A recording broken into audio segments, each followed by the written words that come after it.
It is a matter of record that after leaving Egypt, the Israelites wandered in the wilderness for 40 years.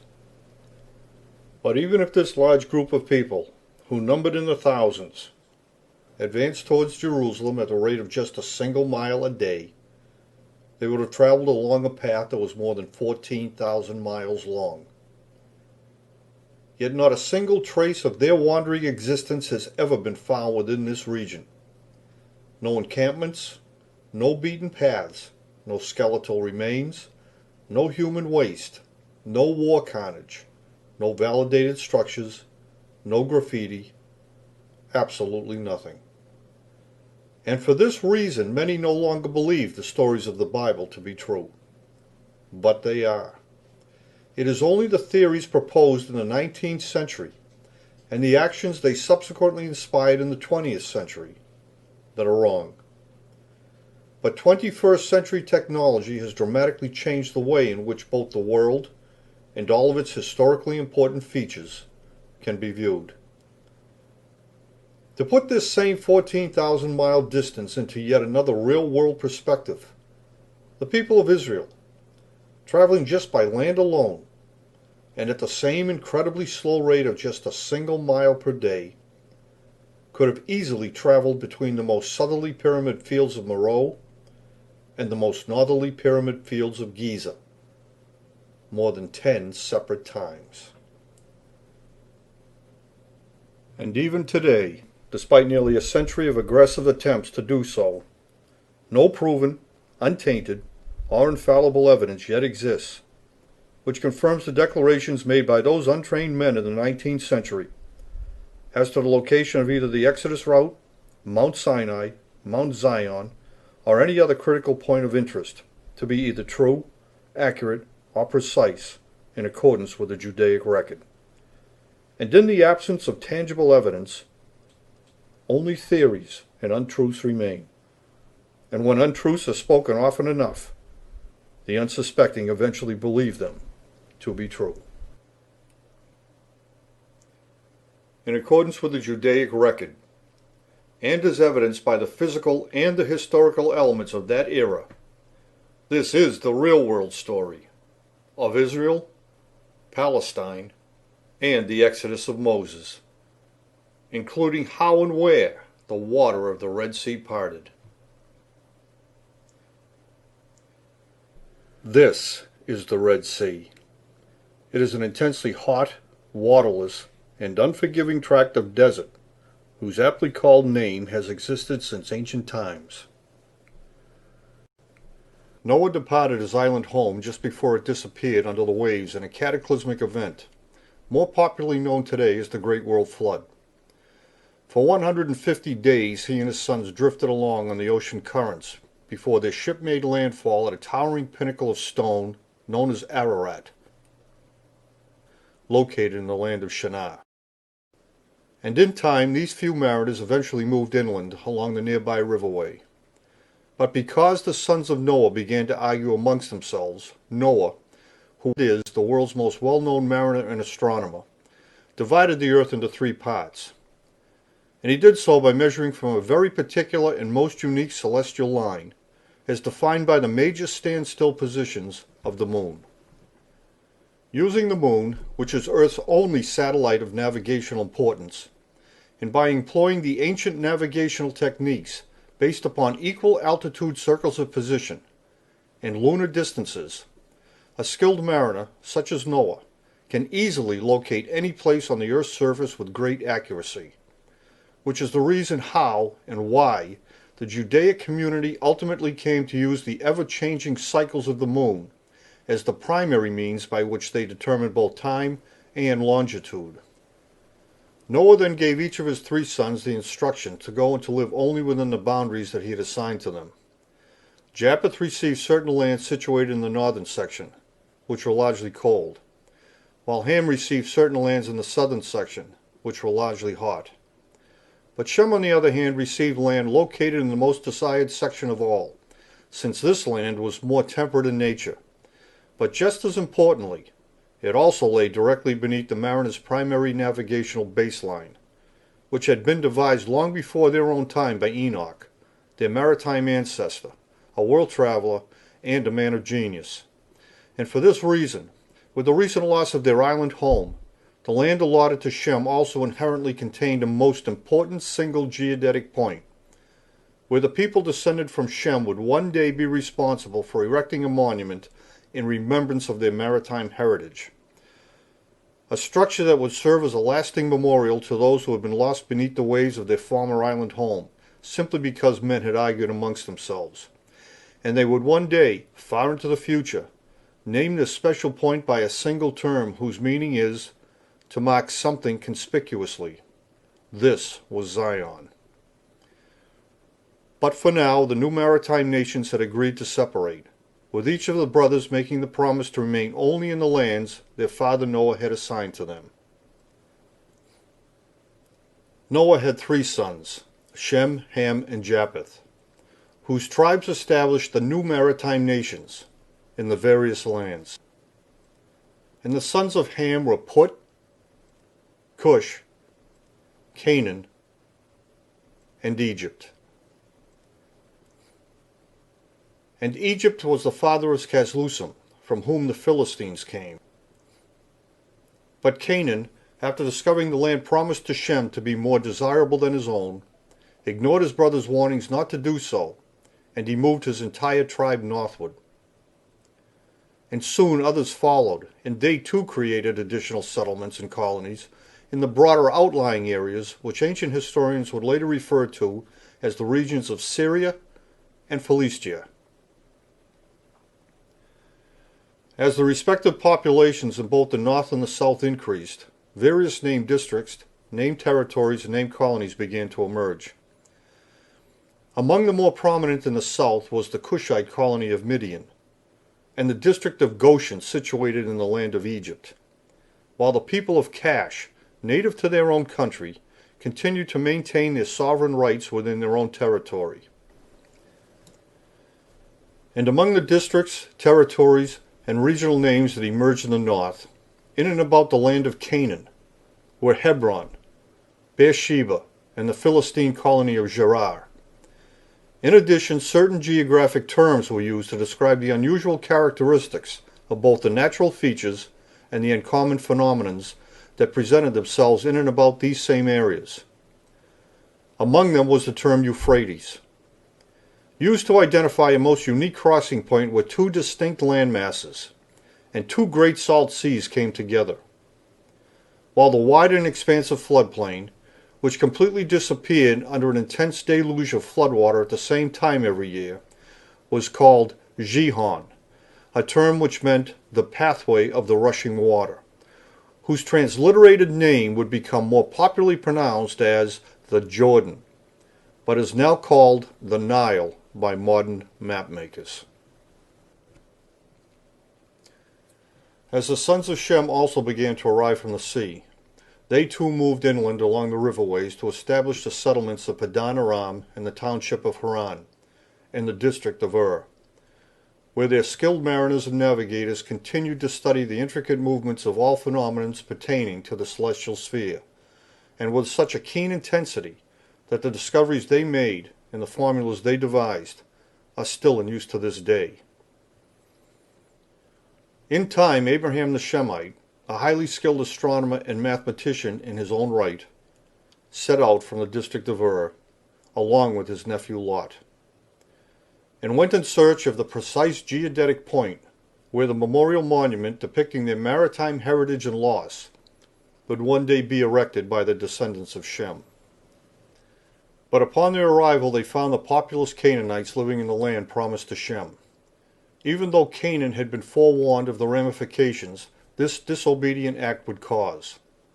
So Abraham and Lot, finding themselves at a disadvantage, had no choice but to resign themselves to this situation, and so they melded into the Canaanite population, where they began to engage in various business enterprises. As Abraham traveled in the land of Canaan, his Egyptian mistress gave birth to a son, whom they named Ishmael. But soon after Ishmael had been born, Sarai, Abraham's half-sister and legitimate wife, also gave birth to a son, and his name was Isaac. Sarai then demanded that Abraham rid himself of both his Egyptian mistress and his illegitimate, yet his firstborn son Ishmael, in order to prevent Ishmael from ever claiming his birthright, which was to inherit all of Abraham's ever-accumulating wealth. So Abraham, heeding Sarai's demand, took his mistress and their young son out into the desert wilderness of Paran, where he abandoned them, with the expectation that they would soon perish in that hostile environment. However, even though both Hagar and Ishmael managed to survive their near-death ordeal, the callous and ruthless actions of Abraham would never be forgotten by the descendants of Ishmael. And it would be these same remembrances that would one day have serious consequences for the descendants of Ishmael's half-brother, Isaac.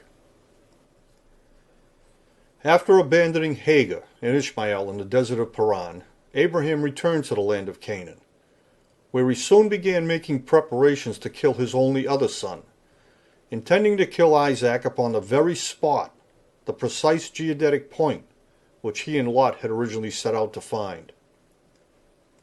But Providence intervened, and Isaac survived Abraham's attempt to kill him. And so both father and son eventually went and settled in the district of Hebron, while Lot went and lived in a separate nearby place. But when Lot's home came under siege, he fled into the mountainous regions where he sired 2 sons, one by each of his 2 daughters. And the 2 sons produced by these incestuous relationships would eventually cross over to the other side of the Jordan and establish their own domains in the regions that would become known by their own names, Moab and Ammon. When Abraham died, Isaac did indeed inherit all of his father's wealth, with none being left to his half-brother Ishmael. Soon after Isaac had inherited all of Abraham's fortune, Isaac's cousin and wife Rebekah gave birth to twin boys. The first to be born was named Esau, and the second was named Jacob. But when Isaac was nearing the end of his own life, Jacob conspired with his mother Rebekah, and together they deceived Isaac, who was now aged and visually impaired, into believing he was passing his fortune on to Esau. But instead, because he had been deceived, Isaac swore an irrevocable oath and gave his fortune away not to Esau, the firstborn son, but instead he left it all to Jacob. When Esau discovered how he had been swindled out of his rightful inheritance, he became infuriated, and Jacob, fearing for his life, fled to live with his mother's family in the district of After Jacob's abrupt departure, Esau, whose nickname was Edom, having been swindled out of his rightful inheritance, also departed from the land of Canaan. And along with his Canaanite wives and his extended family members, he went on to establish his own domain in the land situated across the river from Paran, that would become known as the land of Edom. However, the injustice of Jacob's deception and the mistrust it had caused would never be forgotten by the people of Edom, and it would be this remembrance that would one day have dire consequences for the bloodline of all of Jacob's descendants. So Jacob remained in hiding for many years until a dispute with his uncle over his level of compensation caused him to secretly flee from the district of taking with him his entire family as well as a portion of his uncle's wealth. But as Jacob was journeying back to the land of Canaan from the scholarly district of he encountered a being of unusual intelligence who posed various questions that Jacob wrestled with throughout the night. In the morning, however, at the conclusion of their spirited debate, and because Jacob had impressed his interrogator with his understanding of various topics, among which were the powers attributed to the prevailing gods Isis, Ra, and Elohim, the philosopher paid tribute to Jacob's intellectual prowess by bestowing upon him the acronym named of Israel, and it would be the name Jacob would thereafter prefer and would thereafter be known by. So Israel returned to the land of Canaan with his large family, which now consisted of 12 sons, 6 by his wife Leah, 2 sons by his sister-in-law Rachel, while also siring 2 sons with Leah's maid and 2 sons by Rachel's maid, 12 sons of different mothers. However, one day, because Israel knew only too well of his eldest son's penchant for causing trouble abroad, he sent Joseph, his second youngest son, on a mission to check on the whereabouts and the activities of his older siblings. When his older brothers saw young Joseph coming toward them, and having already developed an intense dislike of him, in part because their father Israel favored him the most of all his sons, they conspired with one another to do Joseph some type of harm. So when he came amongst them, his brothers threw Joseph down a well, where several wanted to leave him, while still others, with a change of heart, voted to pull him out. However, at that precise moment, a caravan heading for the land of Egypt arrived at the well, and after negotiating a deal, his brothers retrieved Joseph from the well, and they delivered him to the traders, who in turn took Joseph along with them to the land of Egypt, where Joseph was eventually sold. In the meantime, Joseph's older brothers deceived Israel, making him believe Joseph had been attacked and killed by a wild beast, a story which caused Israel a great deal of anguish and a lasting sadness. However, as Joseph grew into adulthood, he proved himself to be a valuable asset to the Pharaoh who ruled over the land of Egypt. And Joseph rose in prominence and stature until he was managing all of the Pharaoh's business affairs. And when he rightfully predicted the coming of a 7-year famine, it resulted in a stockpiling of food crops, which he later apportioned back to the Egyptians, much to the profit of the Pharaoh. A number of years later, when a blight occurred in the land of Canaan, Israel instructed his 10 eldest sons to travel down to the land of Egypt to purchase fresh, untainted seed. On their arrival in Egypt, the brothers approached Joseph, who had long been in charge of all such business matters. But even though the brothers didn't recognize the now matured Joseph, who had become completely immersed in the culture of Egypt, in appearance, language, and manner, Joseph recognized them. After toying with his brothers' emotions over several weeks' time, by framing them, accusing them of stealing, having them arrested, and holding them for ransom, Joseph eventually revealed to them who he was and forgave them for their past misdeeds, since it was because of their actions that he was now wealthy and held in such high esteem by the Pharaoh. And it was just for this reason, because of his highly placed position and his talent for conducting profitable business affairs, that the Pharaoh, after hearing the entire story of how Joseph had first come to Egypt, and the sadness it had caused to both he and his father, that the Pharaoh invited Israel, and all of his offspring, along with their entire families, to come and live in the land of Egypt. When Israel heard that Joseph was alive and thriving in the land of Egypt, Israel left Hebron, and together with all the members of his family, 68 in number, traveled down to the land of Egypt, where Israel and the Israelites settled in the district of Goshen, where they would prosper under Joseph's protection. However, in time, Israel died. And with the permission of the Pharaoh and with a promise to return, Joseph escorted Israel's body back to Hebron, where he placed him in the family cemetery just as his father had requested. When Joseph returned to Egypt, he continued to oversee all of the Pharaoh's business ventures, from which the Israelites prospered as well. But when both Joseph and the Pharaoh who had held him in such high esteem died, the new Pharaoh became increasingly wary of the Israelites because their population had grown substantially, from the original 68 members to a population of more than 1,000 people, within only 3 generations since their arrival in the land of Egypt. And because they had now become an intimidating presence, the new Pharaoh issued the order to kill all newborn Israeli males to put a stop to any future threats. At the same time, the new Pharaoh also required the people of Israel to perform manual labor to the benefit of the people of Egypt. And to further assure that they fully complied with this order, he placed a near impossible quota on the number of unreinforced bricks the Israelites were required to produce, even though it was well known that bricks of this type were very fragile in nature and broke more easily than those that were reinforced with straw. Into this environment and under these conditions, the baby Moses was born into the tribe of Levi. And because he was a newborn Israeli male, and fearing for his life, his family placed him in the river and set him adrift. Floating downstream toward the land of Egypt, Moses was rescued by an Egyptian woman, who then fostered him as her own. But as Moses matured, he became increasingly aware of his cultural heritage and was angered by the oppression the Israelites were experiencing. Then one day Moses killed a native Egyptian, whom he had seen mistreating an Israelite, and now fearing for his own life, Moses fled to Midian, where he met and married Zipporah, a Cushite woman, the daughter of Raguel, with whom Moses eventually lived and for whom he eventually worked.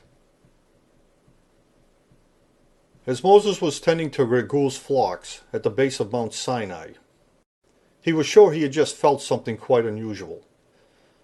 In taking off his sandals, Moses stood barefoot on the ground as he felt the earth beginning to tremble beneath his feet. Moses quickly climbed to the top of the landmark mountain, the Horeb, and when he looked from that lofty summit he beheld a fiery sight. A red-tinged plume in the form of a burning bush was rising up on the horizon, and recognizing the perils and widespread devastation that an impending volcanic explosion could cause to the nearby Israelites, Moses immediately set out for the land of Egypt to demand that the Pharaoh let his people go.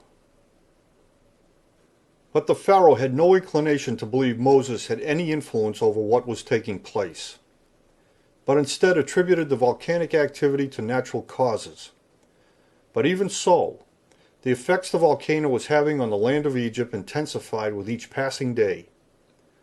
The water of the Nile, whose flow was now seriously impaired, became contaminated with red boiling mud, causing an epidemic of gargantuan frogs to flee from the steaming ash-filled water, until the carnivorous mammoths overran the city of Egypt. But then an infestation of maggots and flies suddenly appeared in great numbers as they fed on the piles of their rotting carcasses, while the district of Goshen was spared. Soon thereafter the livestock began to die an anguished death after ingesting the fine ash which now covered everything and caused boils to appear on every Egyptian skin, while yet again the district of Goshen was spared. Soon thereafter chunks of burning pumice began to fall from out of the sky, while a pyroclastic flow, a surge of intensely hot air, swept down along the side of the volcano with such a tremendous force that nearly every single crop, orchard, and tree was leveled to the ground, while the district of Goshen was spared yet again. Then locusts spawned and rose up out of the dampened soil as drenching rains, caused by the superheating of the atmosphere, began to fall with a greater intensity and freed them from their larvae, until the swarms of these voracious insects devoured all else that remained of any crops before a shifting wind suddenly swept them all out into the Red Sea. But then came the darkness, and for 3 days the poisonous fumes lingered and enveloped the land of Egypt. And the firstborn members of every Egyptian family, those who were the eldest, and who were the most vulnerable and frail, began to suffocate and die, while Goshen was spared. Only now did the Pharaoh, overwhelmed by the mounting devastation the volcanic explosion had inflicted on his land and on his people, finally, yet with great personal reluctance, grant to Moses his request to lead the Israelites out of Egypt, since unlike the Pharaoh himself, many of the Egyptians believed Moses was responsible for all these misfortunes.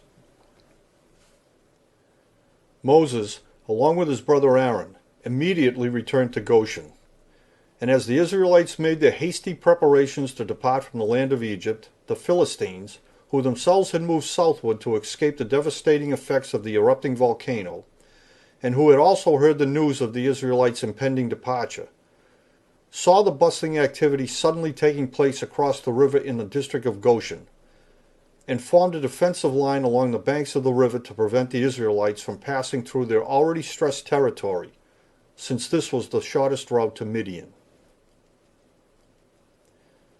And even though the superstorm had intensified, Moses, with no other choice, set a course that would lead him around the land of Egypt, and then directly into the Red Sea. With more than 1,000 Israelites, half of which were children, he moved ever closer towards the superheated, moisture-rich atmosphere. As electricity ripped horizontally across a black and boiling sky, and as the volcano spewed its poison, and peals of thunder beyond imagination shook the ground, the drenching rain quickly began to fill the numerous channels in the Red Sea uplands, causing numberless streams to merge at countless junctions throughout this entire broad desert area, until the unprecedented quantities of water came together to form one single swiftly flowing stream, which rumbled down out of the Red Sea highlands and spilled out onto the desert plain. And as the bewildered Israelites arrived at this edge of the Red Sea, they found the path of their exodus completely blocked by the wide swath of roaring water that rushed past them on its way to the boiling river. At that very same moment, the Pharaoh, overwhelmed at his mounting misfortunes and his personal losses, became enraged when he learned that the Israelites had breached their agreement by taking some of Egypt's wealth with them when they had departed from the land of Goshen. And so when his spies further informed him that the Israelites were trapped at the southern edge of the Red Sea, with no possibility of crossing over to the other side, he set out after them. Charging across the ash-covered plain, the Pharaoh and his army raced into the Red Sea, drawing ever closer to the trapped Israelites who, amid flashes of brilliant light, could see the line of Egyptians rushing toward them under the deafening skies. Drenched, bewildered, stranded, and with a terrible foreboding of death only minutes away, the multitude was filled with the most unimaginable human fear of both men and now of all natural things. Almost all knelt down in the ash, raking it over their heads as they wailed with incredible despair and grief. Nothing could have prepared them for this moment and these conditions. When all of a sudden, a great shift in the wind occurred. It was a mighty force that gripped the storm and began to drag it away, and at the same time caused a thick volcanic smoke to sweep down, to form an impenetrable barrier between the Israelites and the Pharaoh's forces, who were instantly stopped by the unexpected phenomenon. And as the storm over the Red Sea swung away, the flooded channels of the uplands suddenly began to drain and to go dry. But just as suddenly as the forceful wind had appeared, so too did it shift back again, and the barrier of smoke began to clear, while in the same instant the numberless streams throughout the broad area of the Red Sea uplands once again began to fill and to merge. But Moses saw his opportunity, and raising his rod into the air, he shouted maniacally. And just as the water of the Red Sea parted, they ran. 1,000 and more Israelites of every age, drenched, ash-covered, and wild-eyed, they coaxed, stumbled, dragged, and carried one another through the bottom of the Red Sea on dry ground. But the Pharaoh's forces were in full pursuit, and they charged forward. However, the gritty volcanic ash had seriously compromised the wooden axles of their racing chariots, whose hubs seized up until the wheels, burning and broken, came off in splinters. But still they carried on. And under great duress, the whiplashed horses dragged the slowed and wheelless vehicles into the midst of the streambed, where the Pharaoh and his entire hindered entourage was suddenly swallowed by the renewed water surging out of the Red Sea uplands, and they drowned. Soon after the drowning, a great calm came over the land as the volcanic activity quickly subsided and stopped. But before moving on, the Israelites returned to collect the possessions they had so hastily abandoned, and to scavenge the bodies of the Pharaoh and his forces, taking for themselves all of their weapons.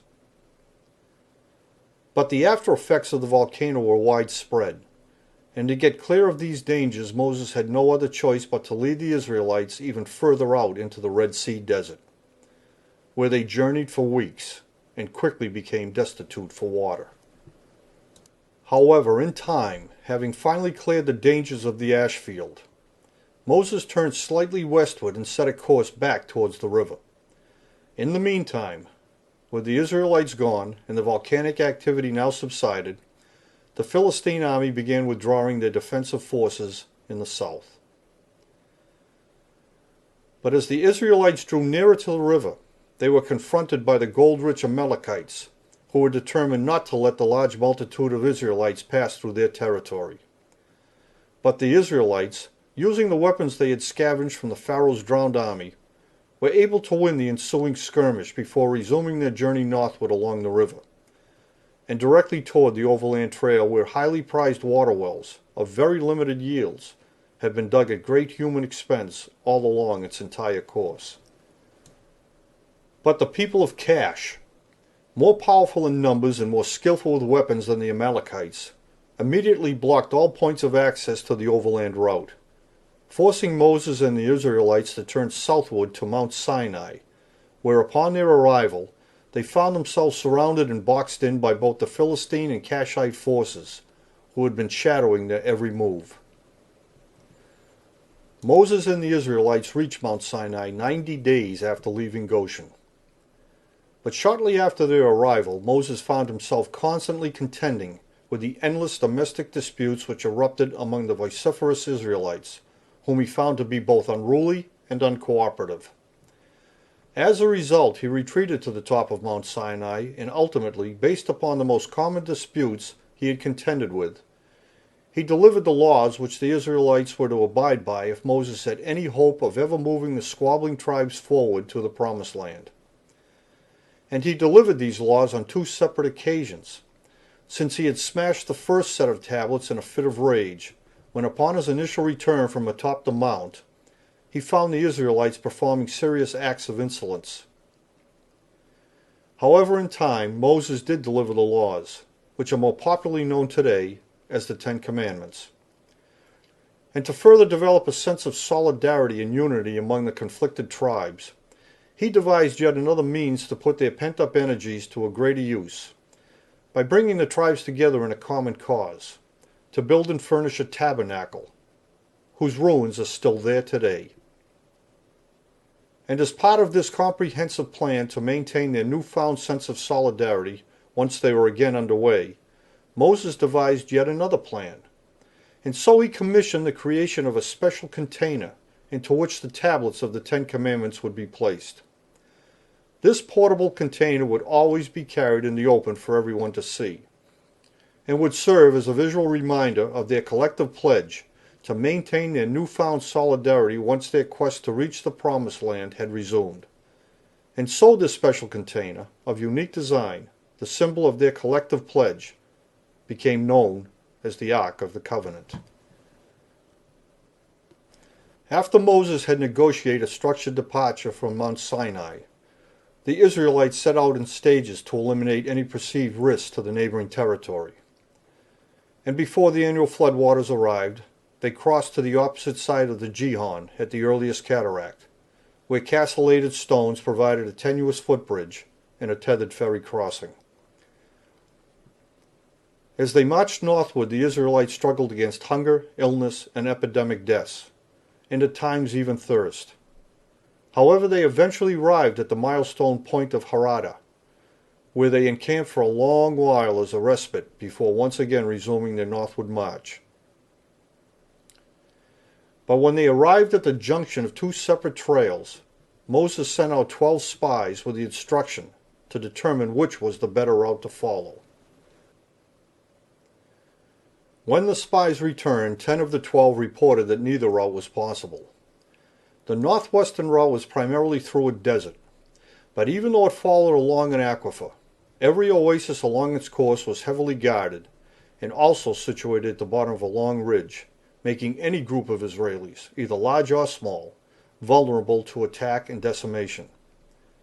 While the northern and most direct route would lead them directly into the midst of the Amalekite colonists, whose southernmost kinsmen they had already angered. And beyond the Amalekites were the Philistine colonists of Egyptian heritage, and beyond them were the various tribes descended from the Ishmaelites, who knew only too well of how Abraham had abandoned their patriarch Ishmael in the desert of Paran to deny Ishmael, and by extension even themselves, their birthright. remembrances that fostered both anger and a deep mistrust of the Israelites. But even despite the reports that each territory was staunchly guarded by a large populace bearing a great deal of animosity for the people of Israel, a small contingent of Israelis, believing their insurgency would be successful, set out along the northern route. But no sooner had they done so than the northern alliances, just as Moses had predicted, swept down on them, forcing the Israelites to turn back in a hasty retreat towards Kadesh. In dire need of an alternative route, Moses then crossed to the other side of the river in search of one. And being the very first to arrive on the opposite shore, and anxious to see what lay ahead, Moses set out all by himself in a chariot, while the support forces were still in the midst of coming across the river and were still busy mustering on the shore.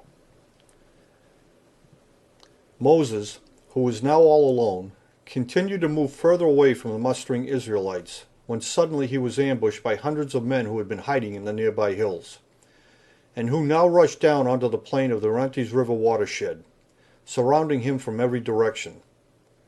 From the south came the Kashites, and from the north came the vengeful Edomites, who, fueled by the remembrance of how Esau, their ancestral patriarch, had been swindled by his younger twin brother Israel, were now adamant, bound and determined not to let their distant cousins, the people of Israel, enter into the territory of Edom. With the combined armies closing in on him, Moses turned his chariot, and charging across the open plain, he crashed his devoted team of horses through the swarming ranks, and raced back to the Israelis who were still mustering on the shore. With the Amalekites, the Philistines, and the Ishmaelites, the Kashites, and the Edomite armies massing all around the Israelis' position, Moses had no choice but to order a hasty retreat southward and to flee back towards the Red Sea. But the path of the full retreat was sealed off, and the Israelites found themselves completely boxed in. And so the Israelites would remain isolated in this wilderness where they would wander, and would eventually return to Mount Hor, where for the next 35 years Moses would govern and conduct all diplomatic matters. But with each passing year, the youthful population of the Israelis continued to expand, and was fast becoming a viable threat, causing the officials of Amarna in the land of Edom to send out letters of appeal to their northern allies, requesting that they send aid so the foreigners, the Habaru, or Hebrews, could be kept in isolation right where they were. However, after 35 years, in accordance with the Treaty of Kadesh, the aged Moses was finally granted a compromise solution to his incessant and repeated requests to move the ever-expanding Israeli population northward, toward the Promised Land, without further altercations. The Edomites of Ammon granted him permission to do so, but only if he led the Israelites around the land of Edom and not through it.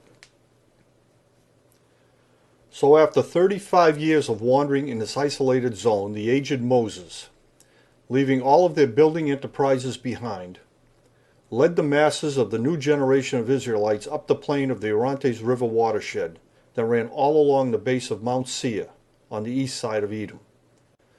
And as they approached the northern extremes of this particular leg of their journey, the people then began referring to the Israelites as the people from Egypt, or otherwise simply as the Egyptians.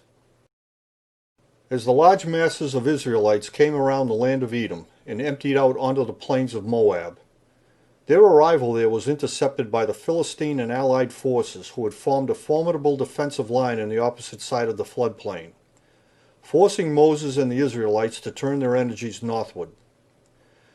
But here too the Israelites were met with a great resistance and were denied permission to pass through the land of Moab. But the Israelites, with its large population of young men from the new generations, quickly attacked these lesser skilled tribes, launching a brutal invasion on the people of Moab and Ammon and all areas to the north. They slaughtered all living things without mercy. And as the relentless slaughter moved forward, thousands of refugees fled from the adjoining regions of Syria and Philistia, and they streamed into the more northern regions to escape the genocide. At the conclusion of the invasion, Moses was now nearing his own natural death. And as his last official act, he gave the newly decimated lands of Moab and Ammon to the Israelite tribes of Reuben and Gad, and to half of the people belonging to the tribe of Joseph's son, Manasseh. But Moses, one of only 3 left from the original group who had departed from the land of Egypt 40 years earlier, and after having traveled more than 1,400 miles under the most extreme conditions, would never set foot in the Promised Land, but would only get to look across and see it for the last time from atop of Pisgah Peak, just before he died. After his death, the body of Moses was secretly transported back to Mount Hor, where he was interred in the same royal tomb fields where his brother Aaron, his sister Miriam, and his wife Zipporah had been placed many years before his own death. After the mourning period for Moses had ended, the people of Israel, under Joshua's command, and with the Ark of the Covenant, the tangible symbol of their collective pledge, being carried at the head of the column by the tribe from which Moses was descended, crossed over the Jordan. And 40 years after leaving the land of Egypt, the Israelites finally entered the Promised Land. And for many years thereafter, the people of Israel conducted numerous raids throughout the adjacent areas, attacking the Canaanite, Syrian, and Philistine people, who, despite their many letters appealing to the coalition forces based in Amanah to send assistance to help them in repelling the Habarus, they too, just as their counterparts had done before them, fled to points further north to escape the onslaughts, while the more powerful southern alliances, who had elected not to diminish their own resources by sending aid, instead combined them into a single force to establish their own defensive lines to prevent any intrusive actions by the marauding Israelis. But before his death, the aged Joshua, who was now the only survivor of the original group to have left the land of Egypt at the very outset of the Exodus, sent surveyors out to thoroughly map the land and its natural features. Thereafter dividing the entire region into specific areas, districts, and territories, which each tribe to the west of the Jordan River was to make their own by means of their own individual tribal conquests, since the people of Israel had not yet completely overtaken the areas contained within this broad region. But before dividing the large tract of Canaanite land into sections of equal quality amongst the 9.5 tribes who now lived on the west side of the Jordan River, Joshua first combined it with the large parcel which Israel had bequeathed to its 4 sons Judah, to whom Israel had left all his wealth. Having bypassed his oldest son Reuben because he once had intercourse with one of Israel's concubines, and Israel had bypassed his next 2 second oldest sons, Simeon and Levi, because they repulsed Israel with their unabated love for extreme violence, weapons, and injustice, having murdered men and maimed animals just for fun. So it was Judah who inherited his father's wealth and thereafter his patriarchal authority, thus the moniker Jew. Years after Joshua's death, and long after the people of Israel had resigned themselves to a reasonably peaceful coexistence, a man by the name of Samuel came to power, but not as a king, but rather as a prophet. However, the people of Israel became dissatisfied with his temperament and his ability to manage their affairs. So Samuel, much to his chagrin, designated Saul a most unlikely candidate to be the very first king to rule over the people of Israel. But Saul, much to everyone's surprise, proved to be a much better commander than Samuel had ever expected. So in his continuing quest to discredit Saul, and in the hopes of being reinstated in his former role as the man in charge, Samuel chided Saul into attacking the powerful and skillful Amalekites, under the pretense of punishing them for not allowing Moses to pass through their land so many years before. Ultimately, Saul did attack, but he didn't fail as Samuel had hoped, but instead Saul succeeded in destroying the Amalekite nation by driving his forces all the way forward down to Mount Hor, where a stela depicting the first documented name of Israel still exists, which commemorates how the people of Israel triumphed over the people who lived in the land of Canaan. This concise, real-world story is a depiction of the actions, the events, and the route of the Exodus, including how and where the water of the Red Sea parted. Today, the Exodus route taken by the people of Israel still exhibits the physical and historical elements of that era, and they are as indelible as they are precise in accordance with the Judaic record. However, in retrospect, it was not much more than 100 years ago that the founder of Zionism, in his quest to create a haven for people of Jewish origins, offered these sentiments to his few followers. The historic homeland of the Jews no longer has any value for them. It is childish to go in search of the geographic location of the homeland. In any case, I believe that after the next Congress we shall proceed in a practical way to the land, any land. These words were spoken by Theodor Herzl, the founder of modern political Zionism, because the geographical whereabouts of their cultural past were a complete unknown then, just as they still remain today. It is imperative to realize that Theodor Herzl's idea to establish a religiously based haven for the people of the Jewish faith was firmly rejected by the larger majority of those who are also of Jewish heritage, since his ideology stood in stark contrast to the prophecies contained within their own scriptures. The larger majority of the Jewish community contended that by ignoring the scriptures, Herzl was merely promoting his own ideas under false pretenses, with no consideration for the ramifications his actions would cause. It is a contention and a controversy which still exists within the vast realm of the Jewish community to this day, and is yet another footnote to history as to how so few can affect so many. The term Zionism comes from the name given to a very specific mountainous area where the city of David, and subsequently the Temple Monument of Solomon, a single massive structure built of huge stones by hundreds of thousands of men who toiled continuously for several decades, was erected in the land promised to Shem, a son of Noah, their maritime ancestor, and a survivor of the Great World Flood. It was also the site where a second structure of similar characteristics would also be built, but whose lesser height King Herod would later increase by adding a stone cap to its already towering pinnacle. This was Zion. It is based on a term that means to mark something conspicuously, but is now embraced by the larger Jewish community as meaning the world to come. These are their own words.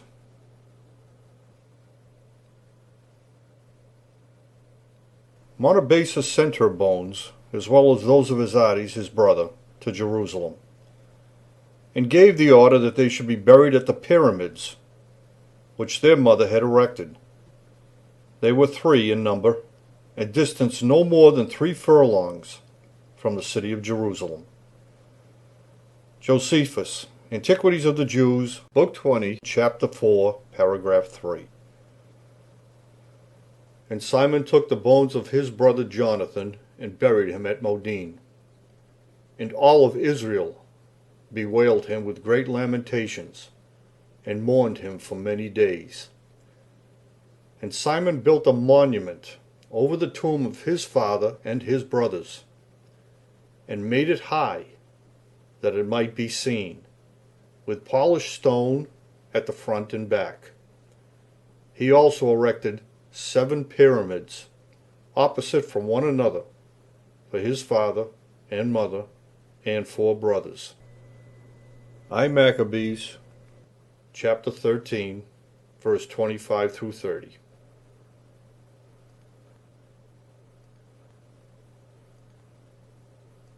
When the chaos finally ends, Jerusalem and the monument will become the world's greatest attraction.